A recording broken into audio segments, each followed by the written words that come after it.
하나님의 말씀은 갈라디아서 5장 1절부터 6절까지의 말씀입니다. 신약 성경 갈라디아서 5장 1절부터 6절까지입니다.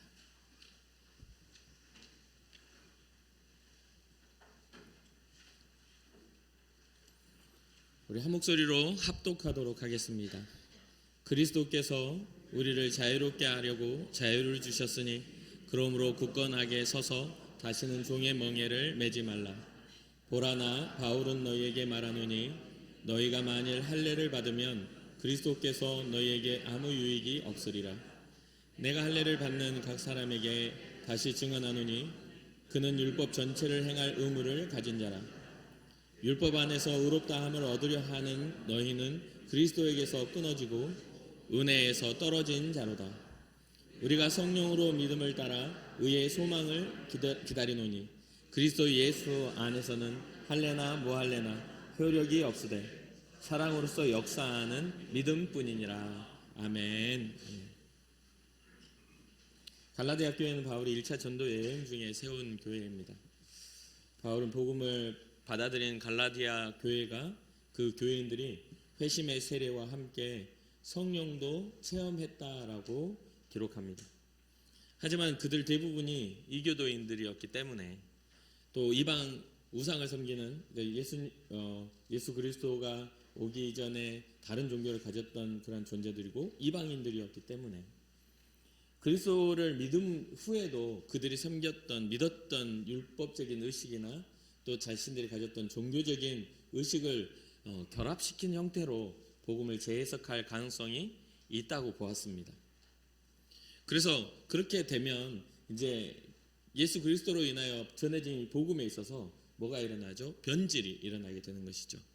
그런데 게다가 이 예루살렘으로부터 온 몇몇의 유대인들이 바울의 가르침을 잘못된 것이라고 이야기하면서 자기들이 가지고 있는 율법주의, 특히나 할례에 대한 이야기를 강조하면서 갈라디아 교인들에게 그 복음에 대한 혼란을 야기시키는 그런 일들이 일어나게 됩니다. 어찌 보면 갈라디아서는 이 율법주의자들로 인하여 갈라디아 교회가 위기를 겪는 것에 대해서 바울이 좀 크게 화가 난 상태에 쓴 그런 서신과 같이 굉장히 과격하고 격한 그런 단어들이 이렇게 나오게 됩니다. 이에 바울은 교회 안에 들어와 혼란케 하는 유대주의자들에 대해서 강력하게 경고를 하죠. 그들에게 율법의 행위와 상관없이 오직 믿음으로 말미암아 구원을 받는 거야 라고 다시 한번 강조를 하며 다시 복음에 대한 해석을 해주고 있습니다. 바울의 바람은 갈라디아 교인들이 처음 예수 그리스도를 알고 구원의 감격을 다시 회복하기를 바랬고 예수님으로 인하여 받는 구원의 순전함을 회복하기를 바랬습니다. 오늘 본문은 갈라디아서를 기록한 이유가 핵심적으로 담겨있는 말씀이기도 합니다. 오늘 본문의 배경에 흐르는 갈라디아 교회의 혼란의 핵심은 갈라디아서 2장 4절에 잘 나타납니다. 이는 가만히 들어온 거짓 형제들 때문이라. 그들이 가만히 들어온 것은 그리스도 예수 안에서 우리가 가진 자유를 엿보고 우리를 종으로 삼고자 함이로되.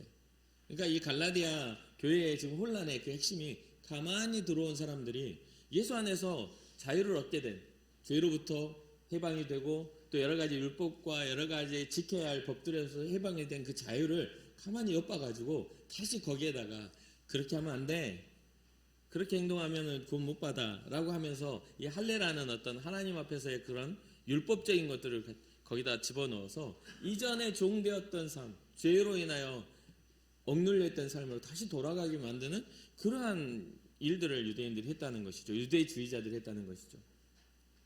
예수 그리스도를 믿음으로 구원을 받는다는 것에 대해 유대주의자들은 거절했습니다. 그럴 수가 없어. 그들은 하나님의 말씀을 알았어요. 하나님의 백성이라는 그런 자부심도 있었습니다. 그러나 하나님의 뜻에 따라오신 예수 그리스도에 대해서는 받아들이지 않고 거절하였죠. 유대인들의 주장을 이렇게 기록합니다. 아브라함의 참된 자손은 예루살렘에 거주하는 유대인이다. 여기에 하나님의 진정한 백성이 있으며 지금은 교회라고 불리는 새로운 하나님의 백성들에게 예루살렘은 권위의 중심지이다. 따라서 승인된 수단, 즉 할례와 율법의 준수를 통해 이 새로운 교회 공동체에 가입되지 않는 이론들은 교회에서 추방되어야 하며 아브라함과 그의 씨인 이삭에게 주어진 약속들을 상속할 수 없다. 그러니까 지금 현재 이들에게 이야기하고 있는 복음은 예수님이 이전에 아브라함과 이삭을 통한 그런 씨의 흐름, 그러니까 하나님의 백성의 그런 자부심이 가득 담겨 있는 것을 볼 수가 있죠. 그들의 이러한 생각은 예수 그리스도를 통한 그 은혜가 하나님의 백성을 만들 수 없다라고 말하는 그러한 생각으로 이렇게 굳어져 있는 상태입니다. 그들이 이제 이런 교회에 들어와서 할례와 율법을 또 유대주의자들의 그 생각들을 가르친 것이죠. 이에 바울은 유대주의자들의 생각에 정면으로 반박합니다. 그들의 게임에 넘어간 갈라디아 교회를 향해 강력하게 깨닫기를 또 촉구합니다. 갈라디아서 3장 1절과 7절이에요. 어리석도다 갈라디아 사람들아, 예수 그리스도께서 십자가에 못 박히신 것이 너희 눈앞에 밝히 보이거늘 누가 너희를 꾀드냐. 7절에 이렇게 말합니다. 그런즉 믿음으로 말미암은 자들은 아브라함의 자손인 줄 알지어다. 그러니까 어떤 혈통과 씨에 의한 그러한 은혜가 아니라 믿음으로 아브라함의 자손이 된다는 영적인 새로운 예수 그리스도라는 새로운 재해석을 하고 있는 것을 보게 되죠. 이스라엘 백성들 율법주의자들은요, 바로 어떤 그런 혈통에 의해서 나라와 전통에 의해서 그 자신들이 하나님의 백성이라고 말하고 있지만 그리스도 예수를 통한 은혜로 말미암은 그 은혜는 혈통과 전통이 아닌 하나님을 향한 믿음으로 말미암아 하나님의 백성이 된다는 것을 이야기해 주는 겁니다. 그러니까 서로가 대립돼서 부딪혀요. 서로가 서로를 받아들이지 못한 상황입니다. 그러나 우리가 잘 알다시피 신약에 와서 우리가 얻은 이 구원은요, 혈통과 전통이 아닙니다. 우리는 이스라엘 백성이 아니잖아요. 우리는 하나님의 부르심의 은혜로 말미암아 하나님의 백성이 되었음을 믿으시기를 주님의 이름으로 축복합니다. 자신들이 율법과 할례를 통해서 아브라함의 자손임을 주장하는 그들에게 진정한 아브라함의 자손은 믿음으로 하나님 앞에 나오는 믿음으로 말미암아 진정한 자손이 되는 것이라는 이 해석. 오늘 본문에 보면 바울은 율법에 얽매인 신앙은 종의 멍에를 짊어지고 있는 신앙이라고 말합니다. 그리스도께서 우리를 자유롭게 하려고 자유를 주셨으니 그러므로 굳건하게 서서 다시는 종의 멍에를 매지 말라. 이게 갈라디아서의 핵심입니다. 지금 너희들 뭐 하고 있는 거야? 예수 그리스도로 인하여 우리가 진정한 자유를 얻게 되었는데, 우리가 죄의 멍에를 벗게 되었는데, 우리가 하나님의 백성으로 부르심을 받게 되었는데, 하나님을 아버지라 부르게 되었는데 왜 다시 종으로 돌아가? 왜 다시 행위로 돌아가? 왜 다시 이전의 모습으로 돌아가라고 말하는 것이죠. 예수 그리스도를 통해서 성도는 종이 아닌 아들이 되었습니다. 우리는 종이 아니라 하나님의 자녀가 되었어요. 자녀의 권세를 갖게 되었다는데 왜 다시 집에서 머슴처럼 살려고 그렇게 돌아가냐 이 말이죠. 종의 멍에는 죄인으로서 짊어져야 하는 것이지만 그리스도를 통한 자유는 그 죄로부터 완전한 해방을 의미합니다. 이게 내 집이고 주인이 내 아버지인데 얼마나 자유롭겠어요. 근데 종은 부자연스럽죠. 허락된 것만 할 수 있지만 자녀는 자기의 소유이기 때문에 마음껏 이렇게 누릴 수가 있는 것이지 않겠습니까? 그런 경우가 있어요. 전에 이제 있었던 교회에 한 청년 하나가 세 가족이 들어왔어요. 전에 부산에 있을 때 세 가족이 들어왔는데 이 세 가족이 등록하고 교육을 받고 교인으로 등록된 과정들이 이렇게 있는데 딱 오는 첫날 교회에서 운영하는 카페에 냉장고 문을 열어보는 거예요. 그걸 보고 자연스럽게 생각하는 사람은 아무도 없을 겁니다. 교회를 다니는 사람이라도 구별되어 있는 장소, 구분되어 있는 곳에서는 그런 행동이 부자연스럽죠. 그런데 첫날 첫 번째 온 청년이 어린아이가 아니라 청년이 물건을 팔고 물건을 보관하는 카페의 냉장고 문을 열어보는 거예요. 보세요. 그 카페의 냉장고 문을 여는데 자연스러운 사람은 어떤 사람일까요? 카페 운영자겠죠. 바리스타라든지 그걸 운영하는 자매겠죠. 뭔가 경계가 있는 것은 굉장히 부자연스럽습니다. 그렇기 때문에 우리가 하나님의 자녀가 되었다는 이 경계가 허물어졌다는 건 굉장히 놀라운 은혜예요. 우리가 주님 앞에 구하는 것도 주님 앞에 우리가 바라는 것도 이제는 자녀의 권세를 가지고 구하고 바랄 수가 있게 된 거예요. 어색해지면 안 돼요. 관계가 형성되기 이전에 경계를 넘어서면 되게 어색해지는 겁니다. 율법은 그래요. 율법은 무엇을 자꾸만 나타내냐면 우리가 죄인인가 아닌가를 자꾸 드러냅니다. 율법의 잣대를 딱 갖다 대면 뭐가 드러나냐면 죄가 드러나요. 그렇잖아요. 하지 말아라. 정결케 하게 해라. 하나님의 백성은 이래야 한다. 도둑질하거나 음란한 마음을 품거나 여러 가지 살인자의 마음을 품거나 미워하는 마음을 품거나 또 밖에 나가 삶을 살면서 하나님 앞에서 정결하지 못한 그러한 세상의 때를 묻히고 오는 것들에 대해서 율법을 갖다 붙이면 뭐가 드러나요? 더러운 것이 드러나고 죄가 드러나요. 그 율법의 잣대는 우리가 죄인인지 아닌지를 인식하게 만듭니다.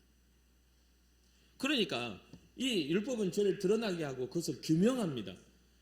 율법을 통해 하나님의 백성으로서의 자격을 심사받게 되기도 해요. 그리고 자격을 얻기도 합니다. 하나님의 백성을 자격 얻게를 해요. 그런데 문제는 뭐냐면 이 율법을 완전하게 다 지켜야 된다는 게 문제예요.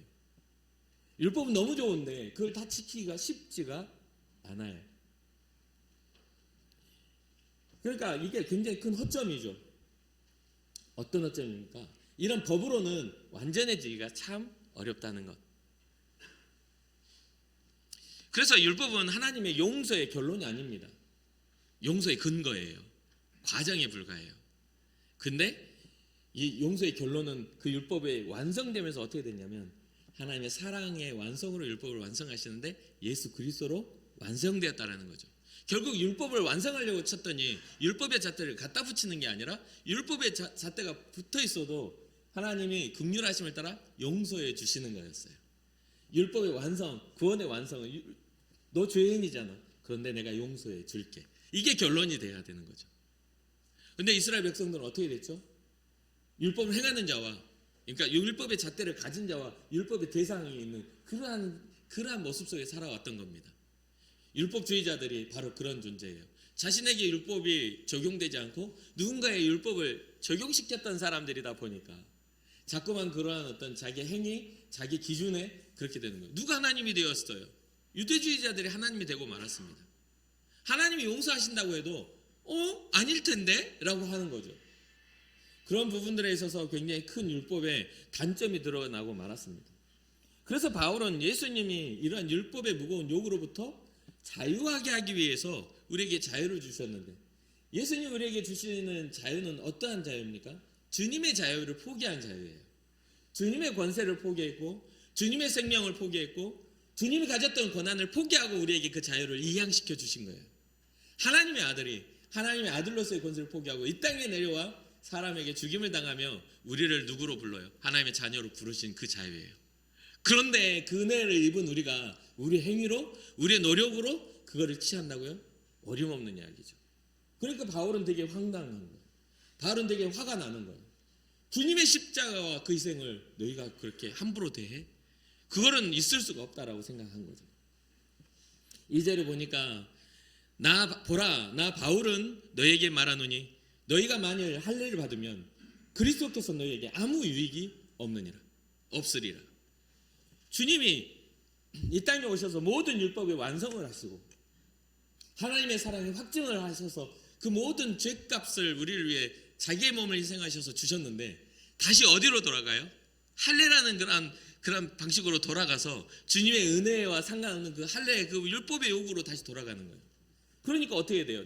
그리스도께서 예수님이 아무런 상관이 없는 존재로 다시 종의 멍에를 매러 돌아가는 거죠. 더 좋은 게 있는데 더 나은 은혜의 길이 있는데 그 전으로 돌아가요.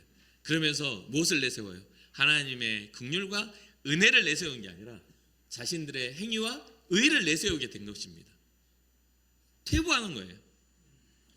유대인이 하나님의 백성이라는 증거는 할례를 행하는 것이었어요. 그런데 이 할례를 행하는 것은 율법 전체를 행해야 하는 의무가 생기는 그 상태로 돌아가는 겁니다. 3절이에요. 내가 할례를 받는 각 사람에게 다시 증언하노니 그는 율법 전체를 행할 의무를 가진 자라. 율법을 전부 다 완전하게 하지 않는 이상은 흠이 자꾸 드러나게 되는 거예요. 할례를 주장하냐? 그럼 너는 다시 너의 흠을 다 행해야 될 거다라고 이야기하는 거죠. 중심까지도. 그런데 그리스도 예수는 우리의 흠을 다 알고 계세요. 우리의 연약함을 알고 계시고 하나님은 그를 통하여 우리를 온전히 구원하시겠다는 겁니다. 복음이란 무엇입니까?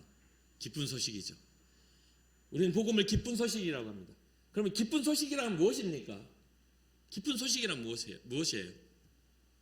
우리가 통과하고자 하는 그 경계선을 통과할 수 있는 거 아닙니까? 그렇잖아요. 우리가 도달하고자 했던 것에 딱 도달되어지는 게 기쁜 소식이에요. 그런데 그게 우리 힘으로 안 되는 거예요. 우리 힘으로는 그걸 성취할 수가 없어요. 우리는 여러분도 저도 알다시피 우리는 이곳을 떠나 세상에 나가면 때때로 하나님과 무관한 삶을 살게 됩니다. 감정부터 우리의 감정과 생각과 우리의 행동들이 하나님과 무관한 하나님의 백성으로서 정말 합당하지 못한 생각과 행동을 할 때가 많아요. 그건 어쩔 수가 없습니다. 우리의 인생을 살아가면서 있어서 우리가 항상 짊어지고 살아갈 인생의 문제이기 때문에 그렇죠. 먹고 마시고 우리가 어떤 잠자리와 먹는 것과 입는 것과 여러 가지 우리의 삶의 필요들은 우리를 노력하지 않으면 안 되는데 그 노력은 항상 우리에게 뭐를 적용하죠? 경쟁을 적용합니다. 경쟁해야만 그런 것들 더 좋은 것들을 취하게 되는 거예요. 그러다 보면 그 투쟁과 경쟁 속에 뭐가 일어나요? 상처를 입히는 일이 생겨나겠죠.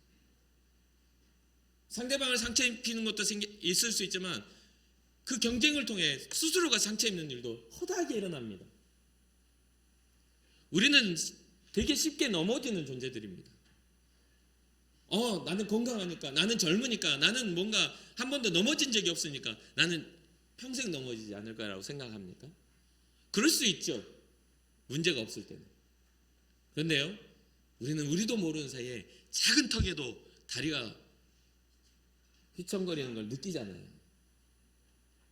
진짜 작은 턱 하나에도 우리가 예상하지 못한 일들 가운데 다치기도 하고 넘어지기도 하잖아요. 그런 어떤 상황 속에서 우리는 완전할 수가 없어요.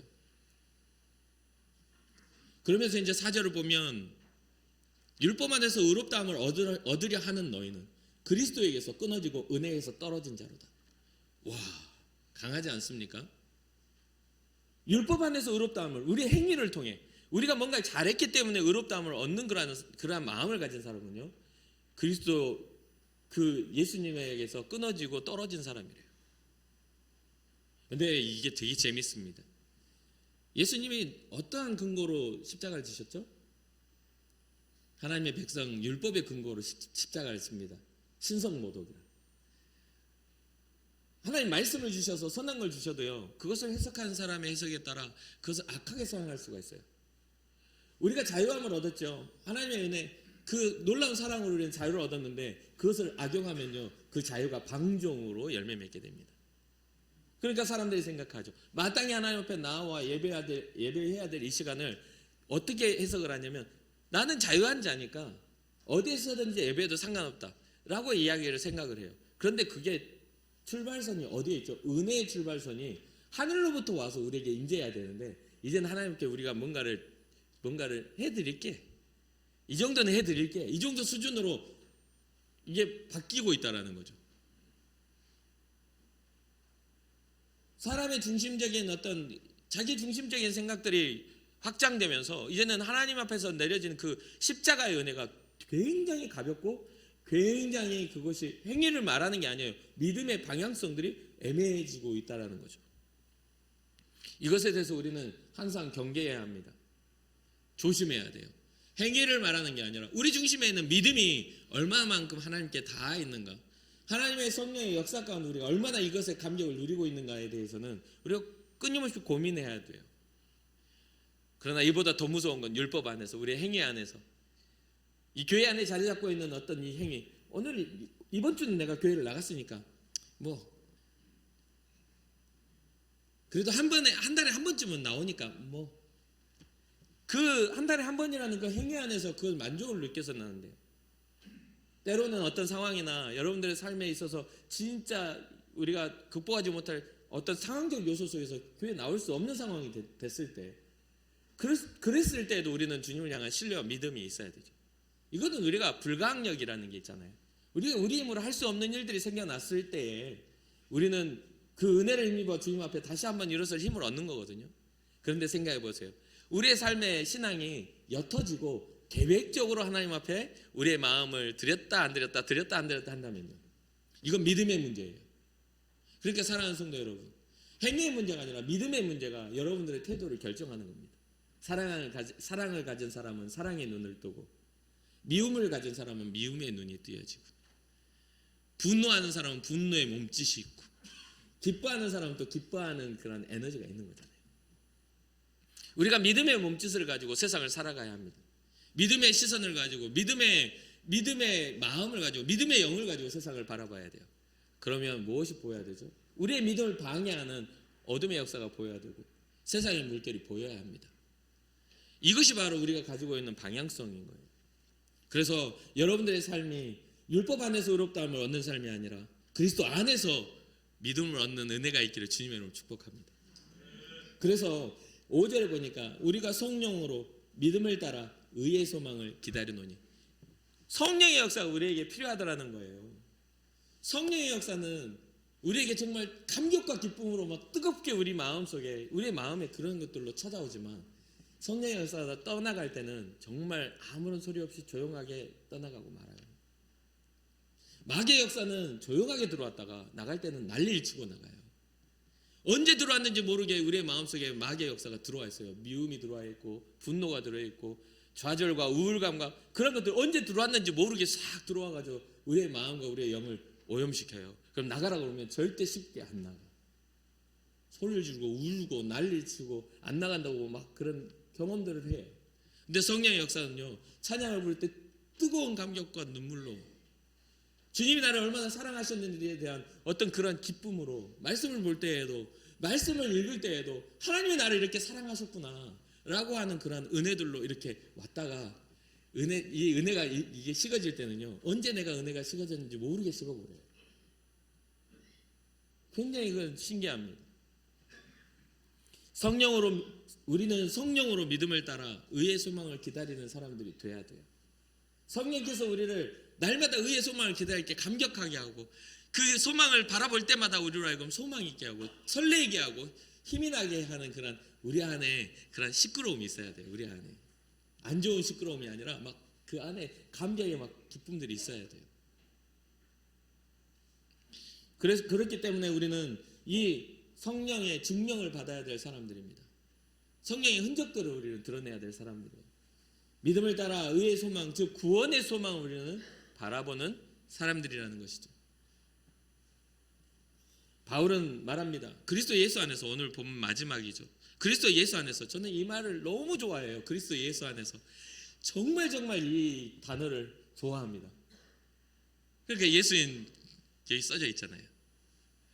예수 안에서, 예수로 말미암아서 예수의 흔적을 남기는 것. 너무너무 좋아합니다. 이 그리스도 안에서 벗어나는 것은 아무런 것도 은혜가 아닙니다.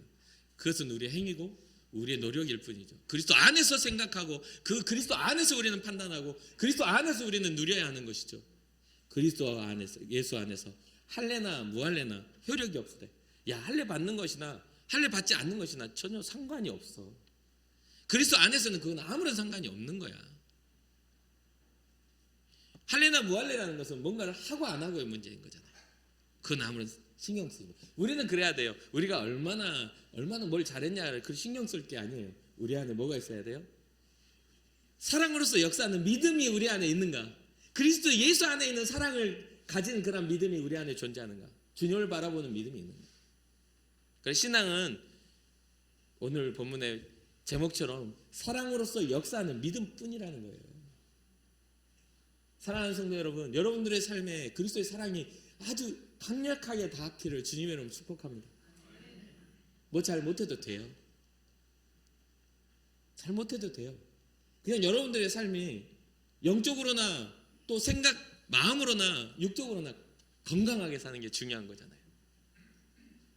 그렇잖아요. 굉장히 중요한 거예요. 하나님이 우리를 부르실 때 우리의 혼이 강건하게 세워지기를 위해서 부르신 거 아니겠습니까? 육신으로만 잘 살면, 몸만 건강하고 다른 것들이 다 망가지면. 지금 우리를 부르시는 그분은 우리의 모든 것을 다 부르고 계세요. 영육혼을 우리를 부르고 계십니다. 사랑하는 성도 여러분, 여러분들이 정말 여러분들이 주 안에서 강건해지시기를, 건강해지시기를 주님의 축복합니다. 마지막으로 항상 이런 이 말씀 준비하면서 마지막으로 어떻게 이야기할까 고민을 많이 해요. 근데 계속해서 제가 여러분들에게 이야기하는 내용 중에 하나인데 누구나가 한 번쯤 이런 생각 해보셨을 겁니다. 내가 가진 예수의 이름은 나를 구원하실 수 있을까?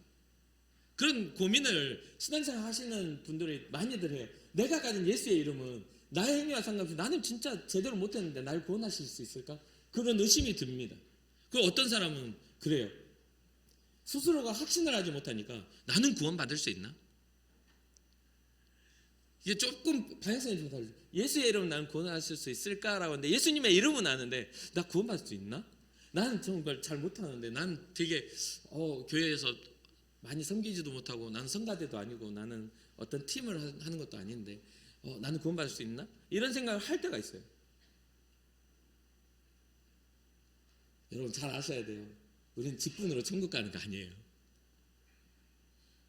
아니 그렇게 따지면 목사님 제가 제일 천국 깊숙한 곳에 들어가야 되는 건데요. 근데 여러분들 세상에서 나오는 그런 뉴스나 이런 것들, 교회가 뭔가 잘못된 것들을 들을 때 성도들이 많이 나오던가요? 목회자들이 많이 나오던가요? 성도들 여러분들 가가지고 친구들 만나서 술 마셔도 뉴스 안 나와요. 제가 가가지고 우리 장로님한테 장로님 술 한잔 하시죠? 뉴스에 나와요. 같이 마신 장로님도 나와요. 무슨 뜻인지 이해가 되세요? 직분이 아니에요. 직분이 아니에요. 우리는 거룩한 성도가 되었는데.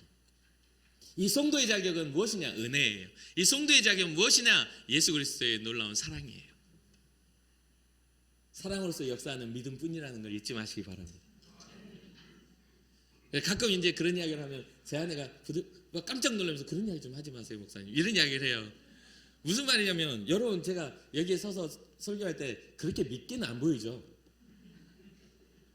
아주 마음으로 미우신 분들 있을 수도 있어요. 저 목사는 이렇게. 근데 그렇게 믿기는 안 보이잖아요. 근데 내일 아침에 신문에 났어. 박대성 목사 인천 지역신문에 인천 모교회 박대성 목사 강간범. 제 아내가 이거 싫어한다 했잖아요. 그걸 왜 굳이 목사님한테 삐떼가지고 그렇게 비유를 하냐고. 그러면 우리 교회 성도를 삐떼서 할까? 내가 그런 말하는데 그거 좀 강간범 너무 좀 생각하지 못할 제 아내가 너무 예쁘기 때문에 그런 일은 일어나지 않으니까 그럼 다르게 보면 너무 제가 이 목회하다가 힘이 들어서 헷가닥해가지고 누구 한 사람을 땅에 묻었어. 그럼 그 다음 주에 보니까 인천 모교회 박대성 목사 살인자 땅에 묻다. 그러면 여러분 은혜로운 눈으로 저 쳐다볼 수 있어요? 그게 사실이 아니라 할지라도 아마 여러분 저를 싫어할 거예요. 그게 사실이 아니라는 게 증명되기까지 수많은 이야기들이 여러분 사이에서 그랬대. 목사님이 그랬대. 목사님이 그랬다네. 그래가지고 나중에는요 한 10대 명은 죽였을 거예요. 내가 소문이 돌다 보면 요즘에 스트레스가 있어서 머리가 좀 빠지는 것 같아요. 한 바퀴 돌다 보면 이미 그 다음 주는 난 대머리가 돼 있어. 무슨 말인지 이해가 되세요? 근데 그러한 부분들이 우리의 것들을 증명하고 드러내지만 그런 상황이 우리를 살아가고 있는 거잖아요. 우리는 그런 상황에 살아가고 있어요. 불안전함 속에 살아가고 있는 거잖아요. 어떤 삶의 배경에는 스스로가 확신하지 못할 일들이 너무너무 많이 일어나요. 그런 모든 다양성 속을 그 다양함을 다 전부 온전하게 이루신 이가 우리 하나님이시라는 거예요. 예수 그리스도의 그 이름은요 자격 조건에 따로 두지 않아요. 주의 이름을 부르는 자는 구원을 얻게 하시는 은혜가 있어요. 모세가 광야에서 풀뱀에 물려서 죽어가는 사람들에게 하나님의 명령을 받아 노꾸리 뱀을 높이 장대에 올렸을 때 그것을 본 자는 살겠다라는 하나님의 은혜. 절대 그거는 사람의 방법이 아니에요. 하나님의 방법으로 여러분들의 삶이 하나님의 사랑으로 발견되시고 그 사랑 안에서 역사하는 믿음만 가지고 주님 앞에 서기를 주님을 축복합니다. 그래서 여러분들의 삶이 또 한 주간 동안 주어지는 일주일간의 삶이 하나님 앞에 사랑받는 자녀라는 가치를 가지고 살아가시고 세상에서는 좀 잘 되기도 하고 못 되기도 하고 세상의 기준에서는 그럴 수 있지만 우리는 하나님 앞에서는 이미 잘된 자라는 그런 믿음을 가지고 살아간다면 행복하지 않겠습니까? 그리고 앞에 저를 빗대가지고 한 예시는 잘라가지고 따로 쓰지 마세요. 생각도 하지 마시고 그냥 웃자고 하는 이야기인데 또 심각하게 받아들이고 우리 목사님이 그랬대. 그러면 안 돼요. 무서워 그런 이야기 하기가. 끝으로 은혜로 구원을 받은 우리가 다시 죄 가운데 돌아가려는 그런 영적인 시험과 도전을 하는 그런 악한 영의 역사를 대적하여 거절하십시오. 나는 하나님의 자녀다. 나는 하나님의 사랑받는 자녀다. 그러한 마음을 가지고 여러 유혹, 여러 어떤 생각들, 우리의 마음속에 일어나는 예수님의 이름으로 구원받을 수 있을까? 이런 의문들을 주는 그런 모든 의문에서부터 자유로워지시기 바랍니다. 예수님의 이름이면 나는 구원받을 수 있어. 나는 오늘 밤 죽어도 주님 앞에 구원받는 믿음의 사람이야 라는 그런 확신을 가지고 주님 앞에서 존귀하게 되는 그런 은혜가 있기를 주님을 축복합니다. 잠시 기도하겠습니다. 살아계신 하나님, 주님 앞에서 허락된 이 은혜를 따라 우리가 구원받게 되었음을 너무 감사합니다. 바울이 평생을 다 바쳐 이방인 선교에 복음을 전할 때 그 선교의 역사와 능력들이 이 나라 이 땅까지 또 오늘날 살아가는 2000년이 지난 지금까지 우리에게 영향력 있게 복음이 전해질 수 있는 그 은혜는 다 하나님의 역사인 줄 압니다.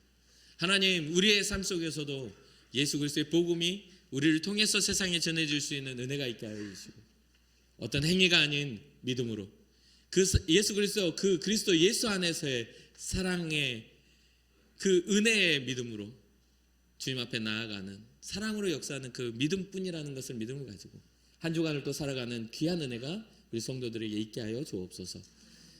혹시나 성도들 삶 속에서 중요한 일을 마주하고 있는 중요한 상황들을 마주하고 있는 성도들이 있다면 주님 앞서가셔서 문제를 해결하여 주시고 하나님의 자녀로서의 그 권세를 가지고 능히 세상을 이겨내고 또 주님을 세상에 증거할 수 있는 간증 있는 삶이 될 수 있도록 주께서 은혜 베풀어 주시옵소서. 감사드리며 예수님의 이름으로 축복하며 기도합니다. 아멘.